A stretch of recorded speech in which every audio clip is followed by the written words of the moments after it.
Oh, hello everyone. Good morning. Let us start with the talks. And the first talk is about quantum computing. So Vladimir, please go on. You have 45 minutes. Thank you. Hello, everyone. So I will tell you about solving linear equations on an adiabatic quantum computer. So this work was done under the guidance of Sergei Tikhomirov and with help of Mikhail Lifchitz, who are here. Okay, first of all, let me show you. Let me show you what an adiabatic quantum algorithm is. This model is based on the so-called adiabatic theorem, and I don't know what it is, but what we need to know is that. So imagine that we have a quantum system which is in its state of the minimal energy, which is called the ground state, and we have the Hamiltonian of its system, which describes the energy of the system, which depends on the time and the state. So then, after that, the system evolves under some adiabatic transformation and converts initial Hamiltonian to the final Hamiltonian. And the adiabatic theorem tells us that under certain conditions, after this evolution, the system remains in its ground state. And the essence of an adiabatic quantum algorithm is to construct the final Hamiltonian for some problem in such a way that the minimum point of the final Hamiltonian is the solution to our problem. So the system which has a simple Hamiltonian starts in the ground state, then evolves, deforming the initial Hamiltonian in the direction of the final Hamiltonian. And the result of such a process is ideally another ground state encoding the desired solution. Okay. So omitting some details, the final Hamiltonian can be thought as a function of a set of variables which can take only two possible values, plus or minus 1, which reflect the states of individual qubits. The minimum point of this Hamiltonian is the solution to our problem. So finding the minimum point of Hamiltonian of this type is called Ising problem. And for the convenience of solving some problems, it is often not plus minus 1, but 0 and 1 that are taken for the set of qubit states. And this is called quadratic and constrained binary optimization problem. Know that in this case, the final Hamiltonian is a quadratic form, since the square of the variable is equal to itself. And both types of Hamiltonians and the corresponding problems are equivalent up to change of variables and the calculation of coefficients. So an adiabatic quantum computer can only solve optimization problems that can be formulated in terms of Ising problem or QB problem. And finding the solution to a system of linear equations can be reduced to these type of problems. And in the following, we will take a closer look at the equation with one variable, ax equals to b. Okay, and first of all, we need to construct the final Hamiltonian. And for that, we take a quadratic function, ax minus b squared, whose minimum point is the solution of this equation. And we then represent x as c chi minus d, where chi is r bit number from the interval 0 to, and c and d some positive numbers which define search of area of x. Mhm. So, and after that, if we substitute this expression for x into the h of x, we get the final Hamiltonian, which depends on our binary variable with these coefficients. Okay. Yes, yes, I know. That's funny. But like for system of linear equations, these coefficients can be calculated faster than inverting matrix. So we just look at this simple problem to understand what happens. Okay.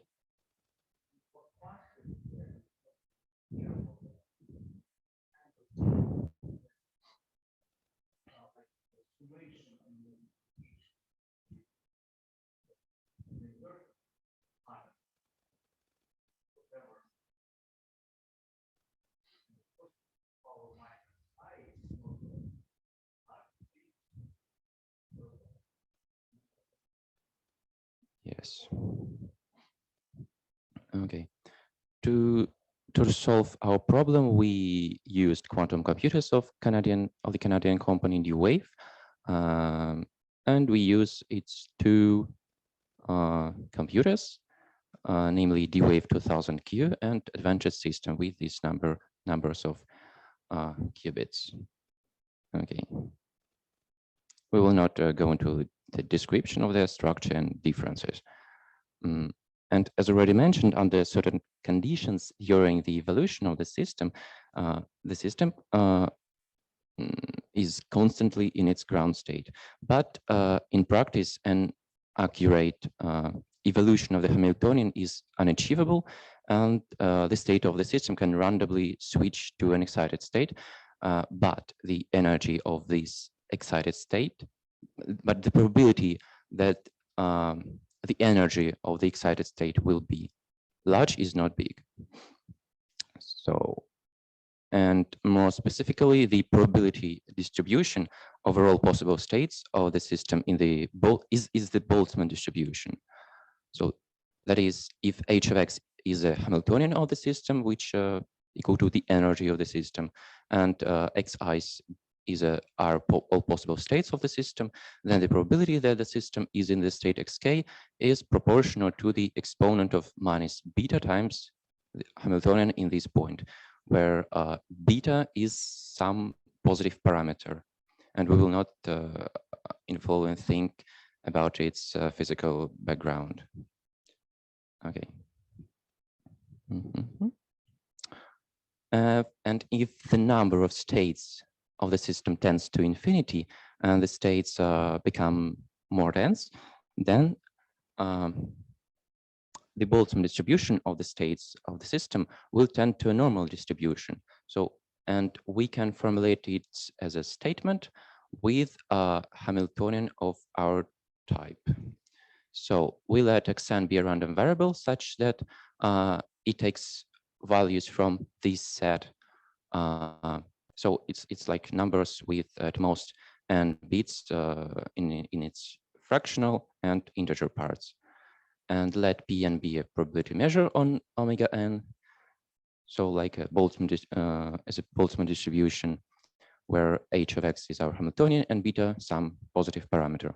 And then this random variable will tend to a normally distributed random variable with an expectation b over a, which is solution to our equation, and this standard deviation. So so the proof is simple. We just let mu n be a measure on R, so it's like a weighted sum with Pn is our probabilities for Boltzmann distribution. Qn is a normalization factor, which is equal to this sum. Then we compute an asymptotic formula for this Qn. So we just multiply by 2 to the n and divide by it. And if n goes to infinity, then xi's so these numbers become like bigger and like smaller, more precise in its fractional parts. So then this sum tend to an integral overall line of this function. And we can calculate it, and Qn is asymptotically equal to 2 to the n times this number. Then we calculate the limit of measure mu n. And again, here appears an integral, but of over this set over some set. Okay, so and this is, and if we and we can express this number as this integral, which is just a probability to be in a set A of when our random variable is normally distributed with the mean B over A and this standard deviation. Okay. Now that we know that the limit distribution of these solutions to the equation, we can compare the solutions of the equation Ax equals to B given by the D-wave computers with the normal distribution and the Boltzmann distribution. But in order to do this, we need to find the standard deviation of the limit distribution and the parameter beta of the Boltzmann distribution. And they can be found by using just sample estimates or by minimizing the distance between empirical distribution and the theoretical distributions. So and we use the latter. For the case of normal distribution, we can take L2 distance between empirical function of distribution, an empirical distribution function, and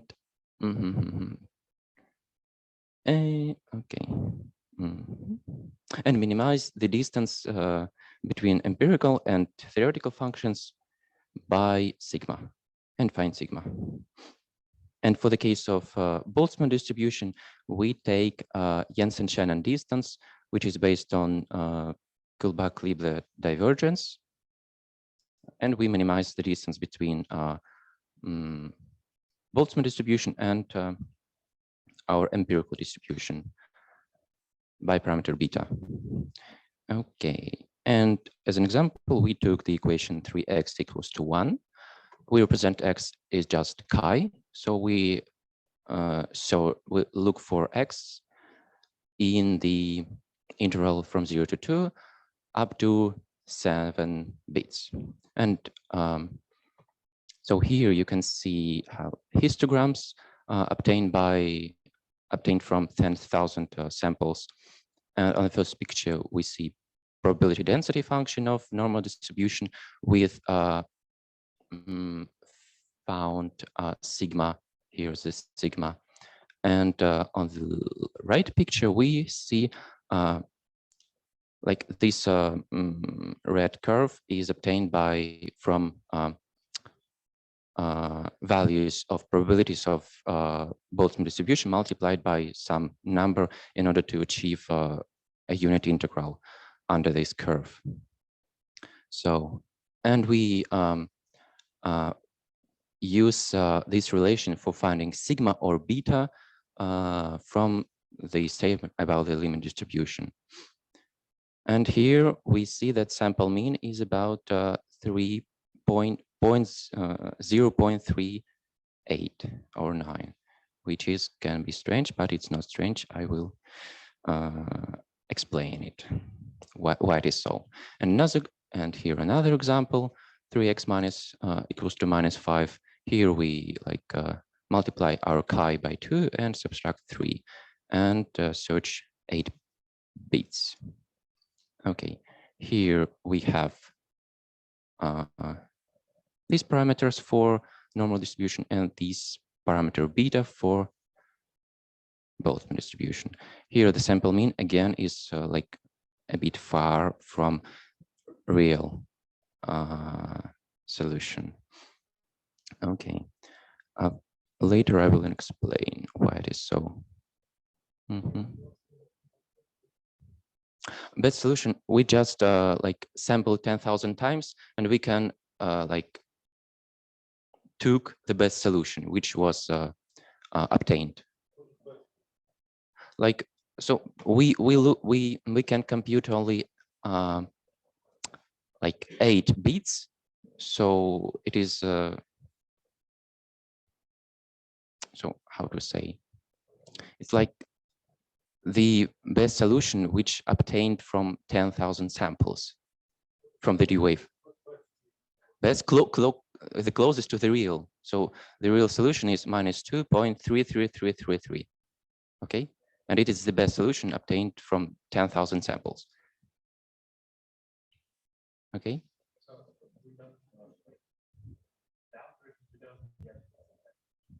We can.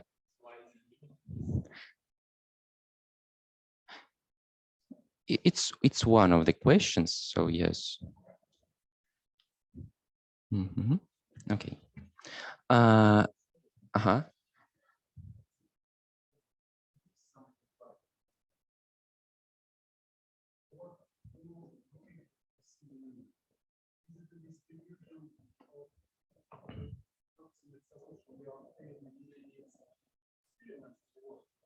Yeah, this you asking about this histogram.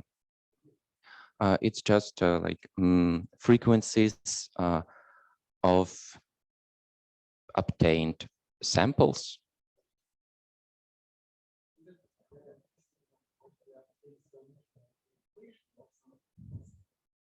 This is obtained equations, yes. Oh, obtained solutions of this equation from the D wave.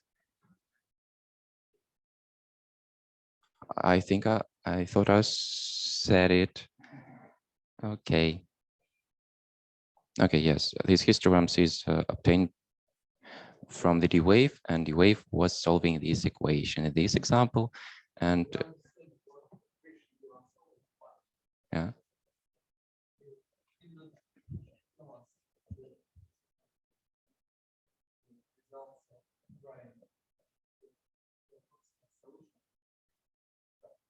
Yes, yes.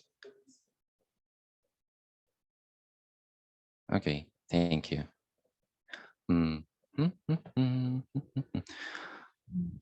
So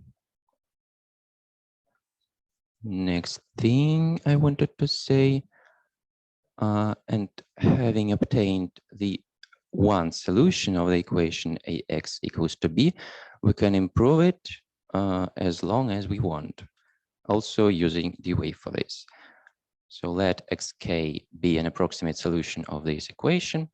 Then we can express the exact solution as xk plus some error that we can find, again, using the d wave, solving this equation in delta k. And the next approximation to the solution will be just xk plus founded error. And here we assume that delta sub k's are distributed as normal random variable with this mean and this standard deviation according to the statement about the limit distribution. And then xk will not converge to b over a, which can be simply proved. And I will not prove it. And then we can go another way. So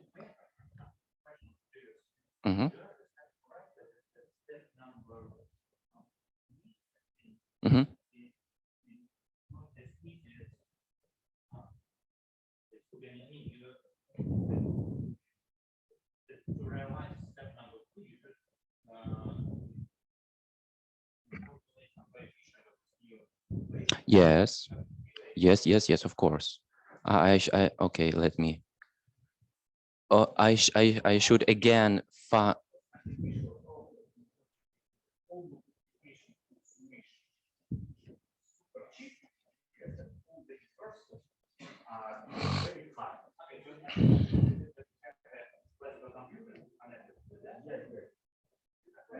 but has only operation multiply and addition and all exponentials. Yes, I again should find new coefficients of this quadratic form. Okay, let's go another way.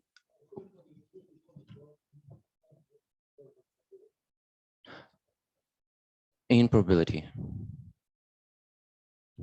So in another way, we restrict A to B in this interval, and we let delta K with tilde be equal to 2 to the L times this delta K, such that modulus of this value also belongs to this interval. Then we have equation for delta K with tilde, and the same assumption about the limit distribution gives that delta sub K is distributed like normally distributed random variable times this factor. And if A is in this interval, then B minus AX modulo is in this interval. But to simplify our calculations, we just assume that B minus AXK is approximately 1/2 to the power L. And using this, we can rewrite the distribution law for delta K. It is distributed like that, this normal variable times B minus AXK. This is just simple calculations. And then in this scheme, XK will converge to B over A in probability. So here's this theorem, and this will be converged if A times sigma, if delta sub K's are distributed like that. So that normal distribution times B minus AXK. If A times sigma is less than this number, where gamma is Euler-Mascheroni constant, then XK will converge to the solution. And we can reformulate this condition to A times sigma using this relation between sigma and beta. And this condition becomes condition for beta, which should be more than this constant. And thanks to Mikhail Anatolievich for helping to prove this theorem. And in order to prove, we consider ZK, which is equal to difference between approximations and real solution, and prove that ZK converges to 0 in probability. We denote by psi k that normal variable in the definition of delta sub k's. Here's the distribution for delta sub k's, and here psi k. We can simply derive the recurrence relation for zk in terms of the previous zk and this psi k's. So zk is equal to this. And we denote by zeta sub k's these random variables, which are distributed with 0 mean and this standard deviation. And we can express zk as these, using this recurrence relation as the product of these random variables. Then we take logs of this equation and get this sum for log of zk. And then we want to apply the law of large numbers. And in order to do this, we should find an expectation of these random variables. And omitting details of calculations of an integral, we get this value for the expectation. And we, in our calculations, we use this nice inequality where actually gamma comes from. Okay, and since we have our condition on A sigma, we get that an expectation is less than 0. And by the law of large numbers, we have that mean of these variables, random variables, tends to this number in probability, which is less than 0. And hence, the initial sum for log of zk converges to minus infinity in probability, and we then exponentiate it and get that modulus of zk tends to 0 in probability. And we proved the theorem.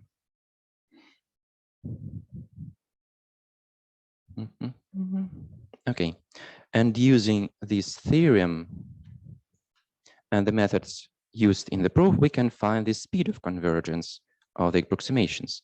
It turns out to be exponential. So we let sk be this power of this number, which can be expressed in two ways, in terms of sigma or in terms of beta. Beta is just a parameter of the Boltzmann distribution. I can return to that statement. Oh, yes. So beta is parameter of the Boltzmann distribution, and standard deviation of the limit distribution can be expressed in terms of beta.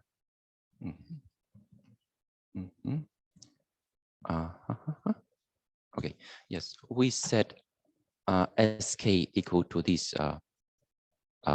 sequence of numbers, and then these like errors, xk minus b over a times sk, will converge to 0.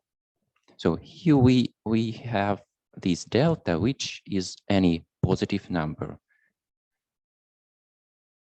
Okay, and using this scheme statement, we can roughly derive a rough estimation for beta. So we let just delta be equal to 0 and assume very rough that sk times this error is approximately equal to 1. So modulus of these errors should be approximately an exponent of some linear function, which is so in other words, the logs of these errors is approximately linear function with some coefficients rho.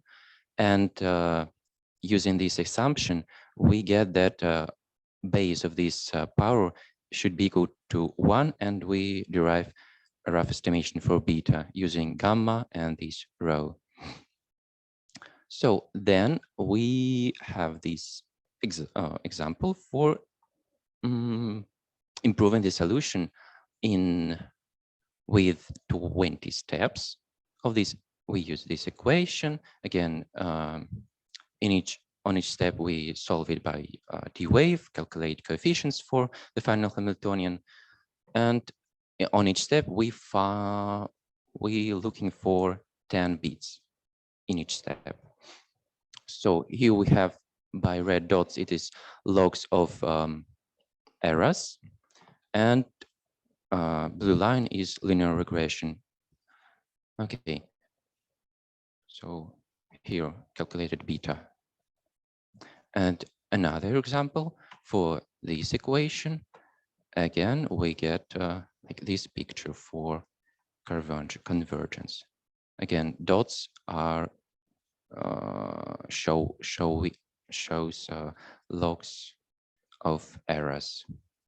So it can be seen that it is approximately linear, approximately exponential convergence, exponential speed of convergence.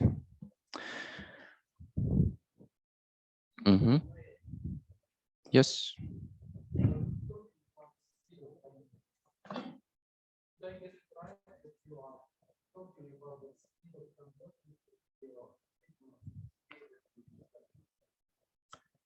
Yes, yes, yes.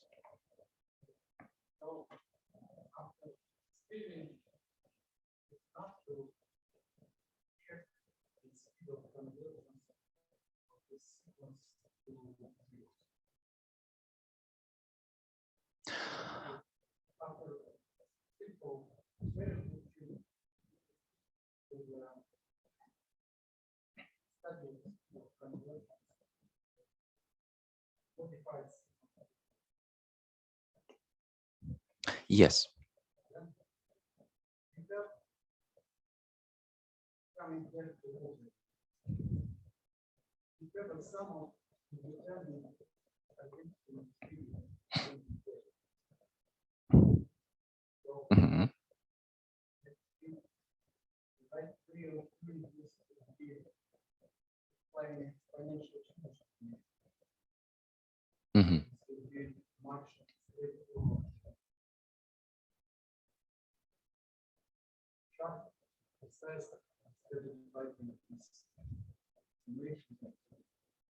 Mm-hmm. Mm-hmm. It's a problem of what we do. Mm-hmm.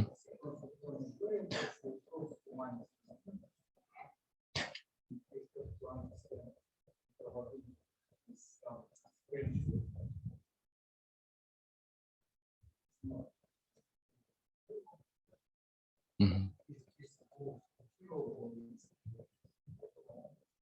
Such things are roughly done by exponential. Mm-hmm. Okay, I will ask you after the talks, maybe, if you don't mind.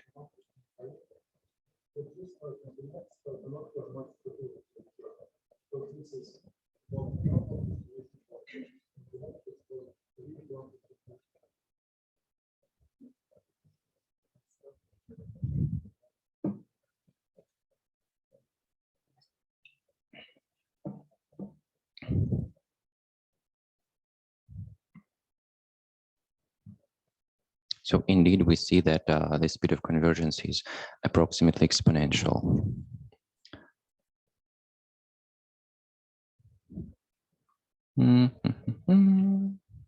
Okay,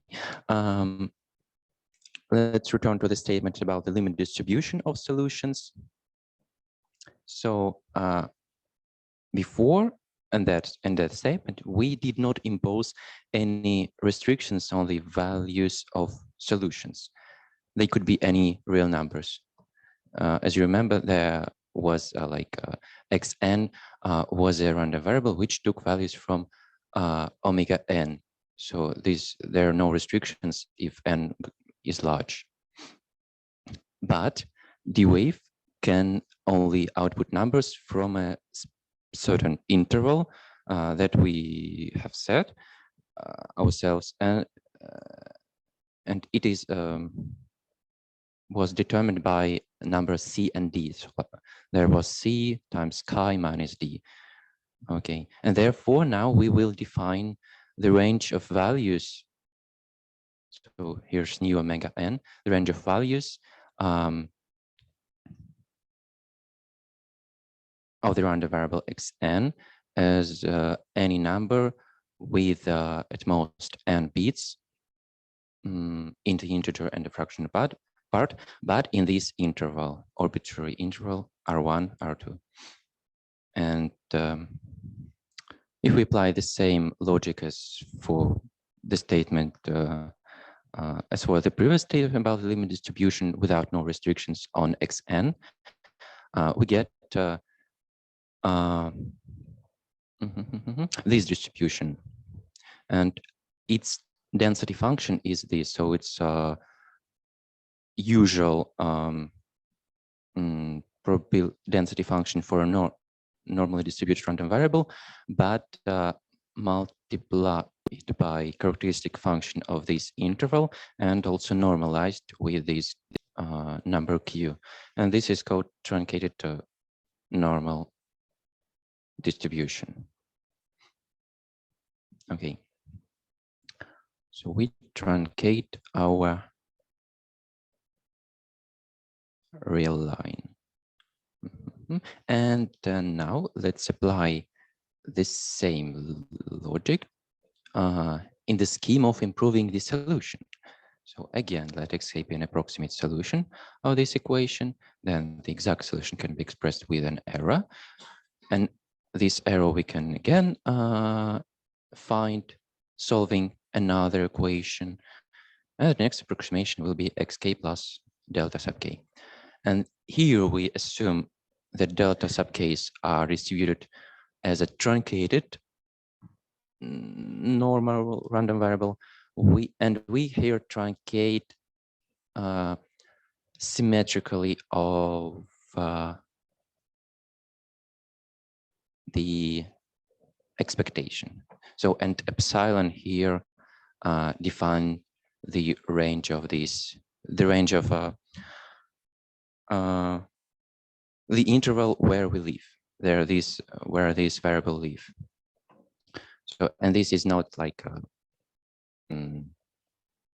general case, because sometimes we set our interval not be symmetrical related to our expectation or the real solution. And okay, again, let delta, after the, okay, let's just look to this. So after some calculations and restrictions, assumptions, we get these distribution law for delta sub k. So it's just, again, here should not be a tilde, it's just truncated normal random variable. So multiplied by b minus axk. And here we have these parameters. Okay. And again, we can formulate a theorem about convergence. So again, xk's are our approximations where delta k's are distributed, as I said already. And if this epsilon is less than e, then xk will converge in probability to b over a, exact solution.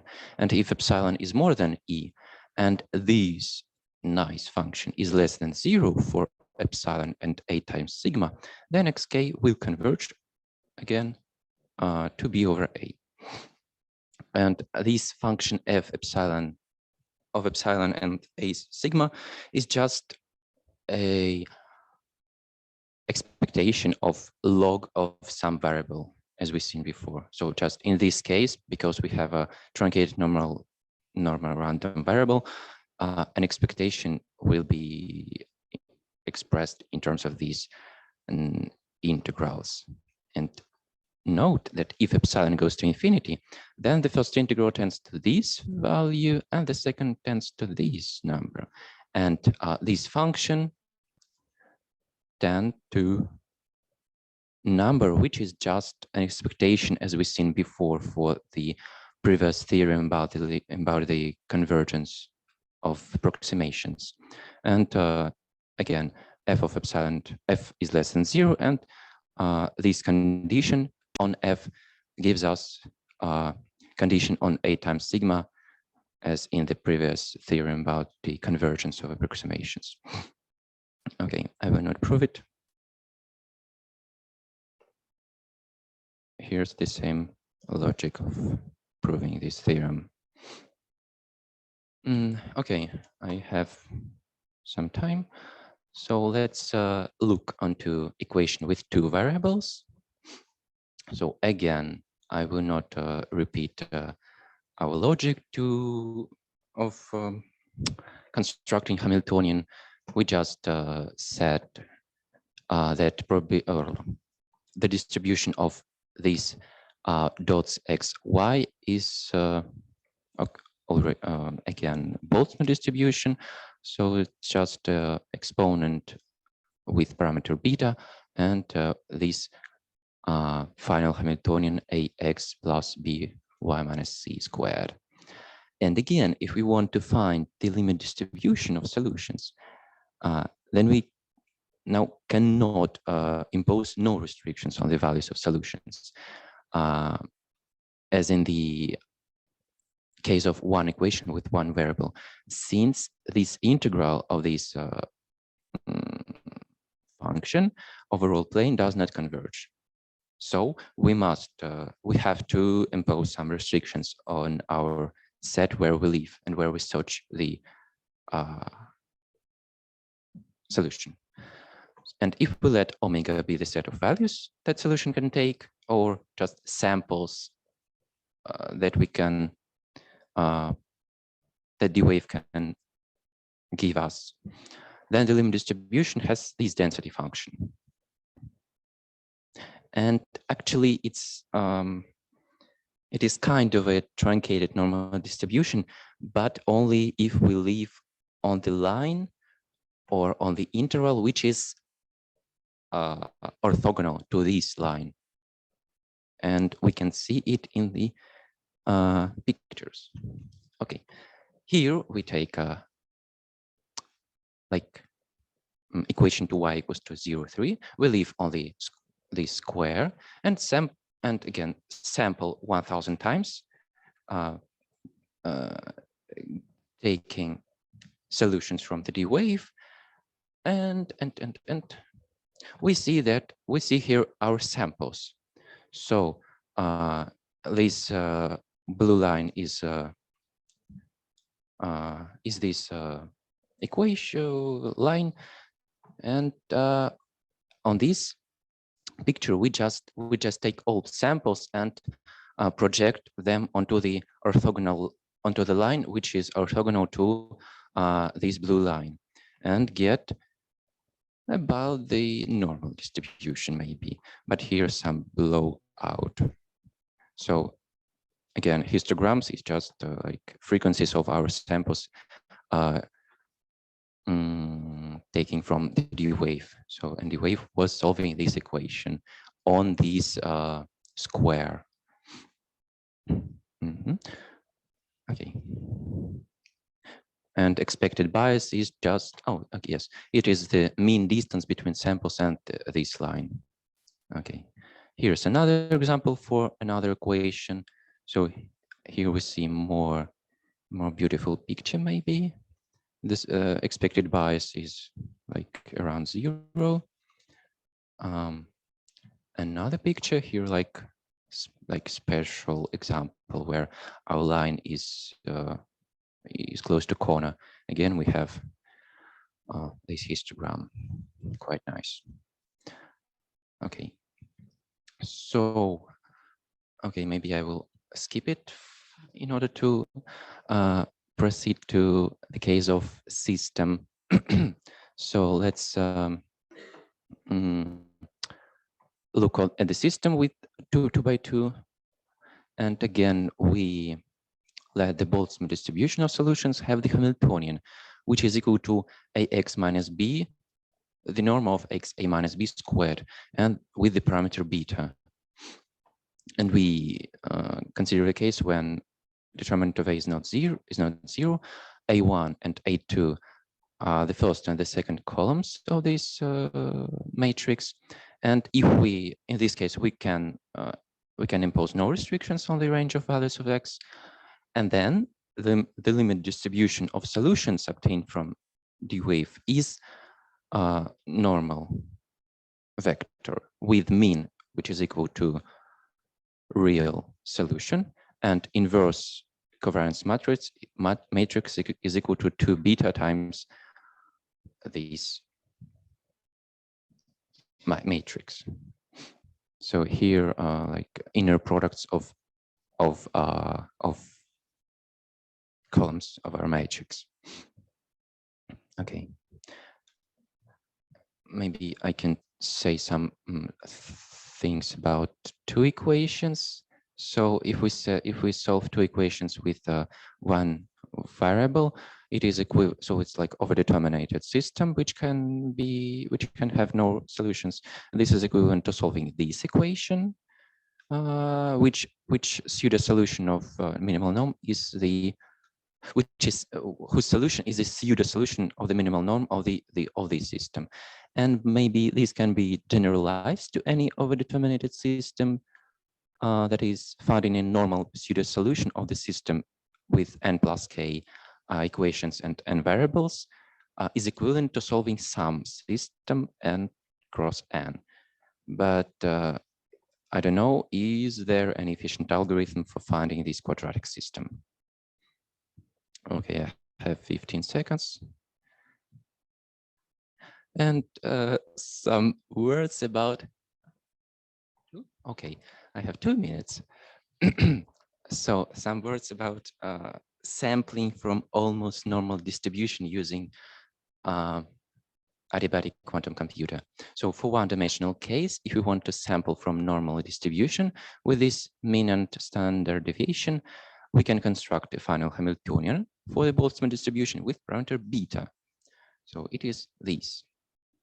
So, or we just can give to our D-wave computer equation like this and solve it.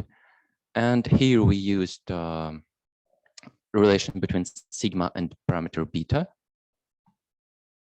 Okay, and maybe we can do this for multivariate normal distribution. So, but it can be time consuming to construct the final Hamiltonian because in order to do this, we again need to invert given covariance matrix. So here we have in the final Hamiltonian, we should have inverse covariance matrix, but actually we are given only covariance matrix. Okay, so maybe it is not good. We again should invert matrix. Okay, that's all. Thank you.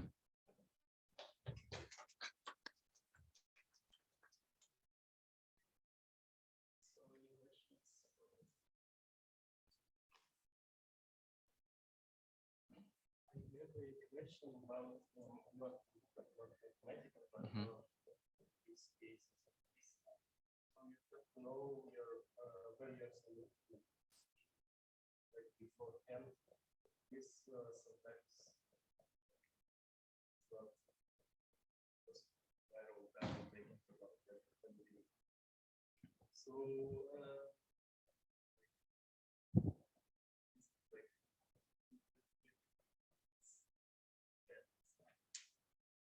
So you're talking about that we should like. So you basically discretize your solution. Yes. Yes. Supposedly you have small number of units. Mm-hmm. Yes. Yes. So actually, this is why I wrote here almost normal distribution, because we cannot obtain any real number, only how it goes, like number with some bits after the dot. So it's like at most 10, or we what we want. And also here's some problem because parameter beta is not known, is unknown. Yes, this is another problem, even for sampling from norm, just one-dimensional norm distribution, but also we can do this simpler on the conventional computer.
I did not try it.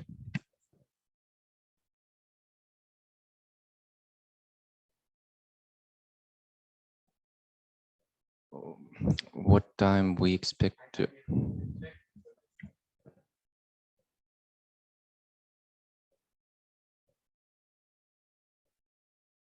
So yes, the wave can solve like 2 by 2. It can maybe 10 by 10. I didn't try it yet.